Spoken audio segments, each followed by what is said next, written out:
This is the end. A confession. But our story is not about the end. It's about the beginning. It's about the tools required to dismantle a perfect mask. This is Colonel Russell Williams, commander of Canada's largest and most important Air Force base. A celebrated pilot who has flown Queen Elizabeth and the Prime Minister. He is a respected leader, a husband, a pillar of his community. All right. Well, again, Russell, I appreciate you coming in. He is also a sadistic sexual predator and a double murderer. But the man in this room, Detective Sergeant Jim Smyth, doesn't know that for sure. All he has is a tire track and a boot print, and a suspect who appears to be completely unbreakable. This is the interrogator's ultimate challenge. How do you deconstruct a mask that has been perfected over a lifetime? Williams isn't just a suspect. He is a commander. His entire identity is built on control, authority, and projecting an image of unimpeachable integrity. His persona is a psychological fortress.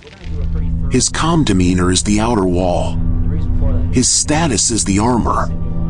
And his intelligence is the defense system. A direct attack will fail. Brute force will fail. The only way in is with a key.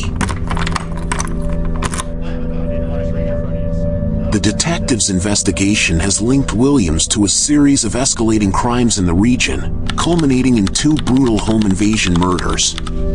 The stakes in this room could not be higher.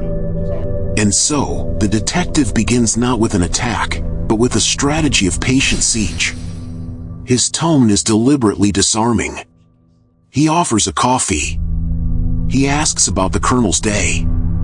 He is strategically lowering the defenses of the fortress. All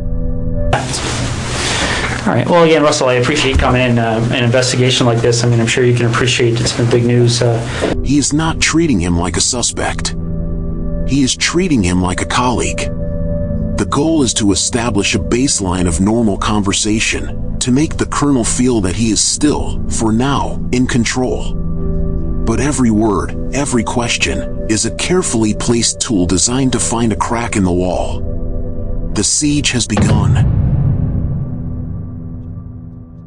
For the first hour, the conversation is a slow burn. Detective Smyth gathers information, builds rapport, and allows the colonel's confidence to become his greatest vulnerability. Then, he deploys his first psychological tool. Approach to here, okay? Trying to be as discreet as possible, okay? But the problem is, Russell, is every time I walk out of this room, there's another issue that comes up, okay? And it's not issues that point away from you, it's issues that point at you, okay? And I want you to see what I mean, all right? He calls it a concern. A single photograph. This is the paper Trojan Horse. It's a classic interrogation technique. The photograph itself is almost meaningless without context. Its true power is psychological. The detective isn't showing him evidence, he's showing him the idea of evidence. He has breached the fortress walls with a single question that is now screaming inside the colonel's mind. What do they actually know?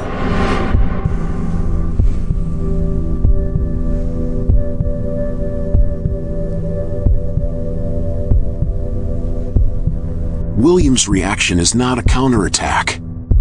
It is not a denial. It is silence. The confident commander has no immediate answer. For the first time, he is on the defensive, forced to retreat inside his own head to calculate his next move. The damage is done. The seed of paranoia has been planted. The detective now has a foothold. Next, the detective tightens the invisible noose.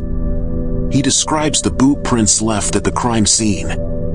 He details the specific, high-end brand, the same brand Williams is wearing in the interrogation room. He is methodically removing the colonel's sense of anonymity. The message is no longer "we have a concern." The message is now, "we were there. And we saw you."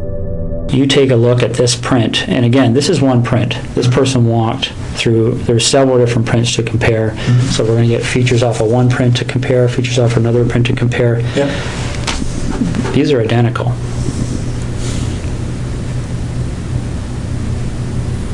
Okay. Your vehicle drove up the side of Jessica Lloyd's house. Your boots walked to the back of Jessica Lloyd's house on the evening of the 28th and 29th of January. Okay, you want discretion. We need to have some honesty, okay? Because this is getting out of control really fast, Russell. Okay, really, really fast. He ends the statement with that casual phrase, so that's kinda where we're at. This intentional downplaying makes the threat even more potent. Each piece of evidence is another wall closing in, making the Colonel's world smaller and smaller. The fortress is now under siege from within and without. William's mind is racing to account for the evidence, and the detective's calm demeanor offers no release. The pressure is building. This is when Detective Smyth deploys his most powerful and sophisticated tool. Russell, listen to me for a second, okay? When that evidence comes in, when that DNA match, when that phone rings and somebody knocks on this door, your credibility is gone, okay? Because this is how credibility works, all right? And I know you're an intelligent person and you probably don't need to hear this explanation, but I also know your mind's racing right now, okay? Because I've sat across a lot of people in your position over the years, okay? The bottom line is that as soon as we get that piece of evidence that solidifies it, DNA, okay? As soon as the expert in footwear impressions, the expert in tire impressions calls and says, yes, I've examined those and they're a match, it's all over. He stops presenting evidence. He starts building a story. This is the ego's exit ramp. Detective Smyth understands that a narcissist like Williams cannot simply surrender. His ego won't allow him to accept the identity of a monster. So, the detective builds him a bridge to a confession. Russell, you know there's only one option. What other option is there? What's the option? Well, I don't think you want the cold-blooded psychopath option. I might be wrong. Okay, because don't get me wrong, I've met guys who actually kind of enjoyed the notoriety, got off on it, got off on having that label. Bernardo being one of them. I don't see that in you. If I saw that in you, I wouldn't be back in here talking to you, quite frankly.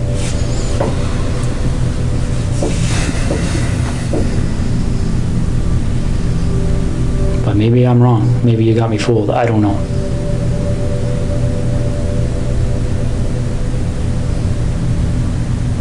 This is over. And it can have a bad ending where Jessica's parents continue to wonder where her daughter's lying.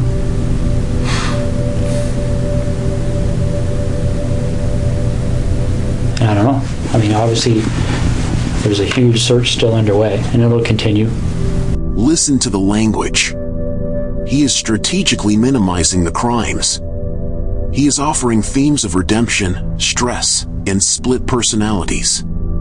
He is giving Williams a new character to play, not the evil killer, but the good man who is overwhelmed by a secret compulsion. This is a masterclass in psychological manipulation. He is offering empathy, not accusation. He is creating a safe space for the Colonel's ego. A space where confessing is no longer a surrender, but a step towards being understood. Williams is now fully engaged. The detective's story is appealing directly to his narcissism. For the first time, he is being offered a version of the future where he is not just a villain. He presents the confession not as a legal necessity, but as a chance for Williams to finally explain himself, to be the protagonist of his own story one last time. Having built the exit ramp, He now gently guides Williams toward it. He brings the evidence back, but frames it around the theme of decency. He links a confession to the act of giving the family's peace. He is aligning the act of confessing with the honorable, military values Williams has lived by his entire life. The cumulative effect of these tactics is overwhelming. The paper Trojan Horse created doubt. The invisible Noose created fear. And the ego's exit ramp has provided the only logical path forward. The fortress is about to fall.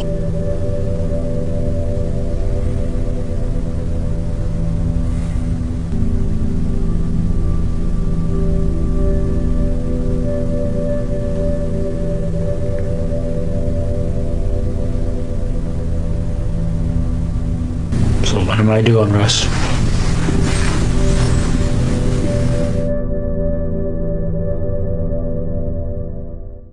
This is the moment of psychological surrender. The fortress of status, built over a lifetime of command and control, has been completely dismantled. The physical transformation is undeniable. The cumulative pressure of the evidence, the fear of exposure, and the strategic empathy of the detective have left him with only one viable option: the exit ramp. It's hard to believe this is happening. Why is that? The confession, when it comes, is not a dramatic outburst. It is a quiet capitulation.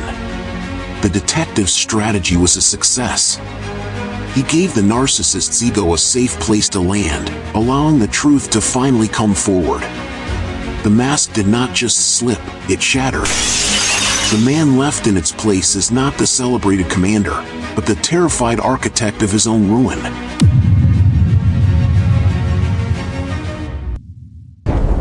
The fortress was not brought down by force.